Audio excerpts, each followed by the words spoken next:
Hi అండి. ఇక్కడైతే పన్నీర్ అయితే చేస్తున్నాను అన్నమాట. ఇంట్లోనే పన్నీర్ అనేది ఎలా తయారు చేసుకోవచ్చో ఈ వీడియోలో చూపించబోతున్నాను. అందరూ ఎలా ఉన్నారండి? బాగున్నారా? నేను కూడా బాగున్నాను. మౌనిషాకి అయితే ఫీవర్ అయితే తగ్గిపోయింది. తనైతే పన్నీర్ కావాలని అడిగింది అనమాట. దానికోసం పన్నీర్ అయితే ప్రిపేర్ చేస్తున్నాను. ఒక half litre full cream milk అయితే తీసుకొని పాలు అయితే పొంగు వచ్చే వరకు మనం మరిగించుకోవాలి. ఇప్పుడు అందులోకి ఒక నిమ్మకాయ రసం అయితే వేసేసుకోవాలండి. వేసుకొని ఒకసారి బాగా మిక్స్ చేస్తే మనకి పన్నీర్ వాటర్కి వాటర్ సపరేట్ అయిపోతుంది. ఒక స్టెయినర్ లాంటిది తీసుకొని దాని మీద ఒక క్లాత్ అయితే వేసుకొని దీన్ని అయితే స్ట్రెయిన్ చేసుకోవాలి. నేను చేస్తానని ఇద్దరు వచ్చారన్నమాట, లక్ష్య మౌనిష. ఇంక ఇక్కడైతే స్ట్రెయిన్ చేసుకుంటున్నాను. అలాగే ఛానల్ని సపోర్ట్ అయితే చేయండి, సబ్స్క్రైబ్ చేసుకొని లైక్ చేయండి, షేర్ చేయండి. మంచి మంచి వ్లాగ్స్ వీడియోస్ అయితే పెడతాను, యూస్ఫుల్వి. ప్లీజ్ సపోర్ట్ అయితే చేయండి. ఇప్పుడు ఇక్కడ స్ట్రెయిన్ చేసుకున్నాక ఇందులోకి నార్మల్ వాటర్ కూడా వేసుకొని ఒకసారి కడిగేసుకుందామండి. ఎందుకంటే నిమ్మరసం అయితే వేసుకున్నాం కదా, పులుపు అనేది ఉంటుంది కాబట్టి ఇలా బాగా టైట్గా అయితే పిండేసుకొని మనం ఏదైనా బరువు లాంటిది అయితే పెట్టేసుకోవాలన్నమాట. ఒక హాఫ్ అన్ అవర్ దాన్ని అలా వదిలేస్తే మనకి పన్నీర్ అనేది రెడీ అయిపోతుంది. అంతే, ఫ్రెష్గా ఇలా ఇంట్లోనే అప్పటికప్పుడు రెడీ చేసుకోవచ్చు బయట నుంచి తెచ్చుకునే కన్నా.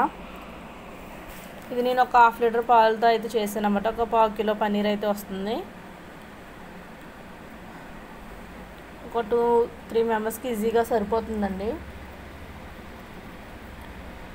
ఈ కర్రీ అనేది దోశల్లోకి, చపాతీల్లోకి, రైస్లో కూడా టేస్టీగా ఉంటుంది. ఇక 2 ఆనియన్స్ తీసుకొని పేస్ట్ అయితే చేసానండి. సింపుల్గా చేసేస్తున్నాను కర్రీ అనేది. అలాగే ఒక పచ్చిమిర్చి అయితే చిటికలుగా కట్ చేసుకొని వేసేసుకోవాలి. అందులోకి ఆనియన్ అయితే వేగాక ఒక హాఫ్ టేబుల్ స్పూన్ అల్లం వెల్లుల్లి పేస్ట్ అయితే వేస్తున్నాను. ఈ ఆనియన్ కూడా వేగాక ఇందులోకి పసుపు, కారం, ఉప్పు అనేది వేసేసుకొని ఒక half table spoon garam masala కూడా వేసుకొని మొత్తం అంతా వేయించేసుకున్నాక వాటర్ అయితే వేసుకోవాలి.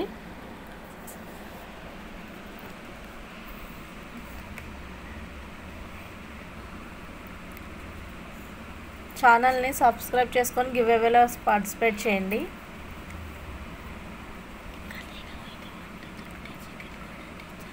ఇంకా నేను ఇది ఇక్కడ మగ్గిపోయాక ఇంకా ఫైనల్గా కరివేపాకు అనేది వేసుకున్నానండి. వేసుకొని కొద్దిగా వాటర్ అయితే వేసుకున్నాను. ఇంకా వాటర్ వేసుకున్నాక పన్నీర్ అయితే యాడ్ చేసాను. పన్నీర్ అయితే యాడ్ చేసి మీడియం ఫ్లేమ్లో పెట్టుకొని దగ్గర పడేంత వరకు ఉడికించుకొని ఫైనల్గా కొత్తిమీర కూడా వేసేసుకొని డిష్ అవుట్ చేసుకుంటామే.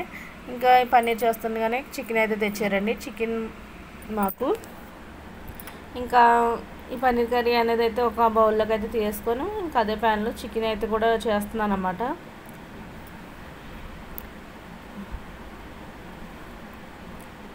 నేను చికెన్ రెసిపీస్ కూడా మన ఛానల్లో చాలా ఉన్నాయండి, అందుకే నేను ఇంకేమీ చూపించట్లేదు.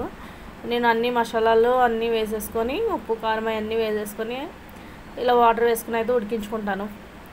పక్కన ఆనియన్స్, పచ్చిమిర్చి కూడా వేయించేసుకుంటున్నాను. అవి కూడా మగ్గిపోయాక కొంచెం కరివేపాకు అయితే వేసేసుకొని ఈ చికెన్లో ఉన్న వాటర్ అంతా కూడా ఇంకిపోయాక చికెన్ అనేది కూడా అందులోకి వేసేసుకొని ఒక 10 మినిట్స్ సిమ్లో పెట్టుకొని బాగా మిక్స్ చేసుకుంటుంటే ఫ్రై అనేది రెడీ అయిపోతుంది. వీడియో నచ్చితే కనుక లైక్ చేసి సబ్స్క్రైబ్ చేయండి.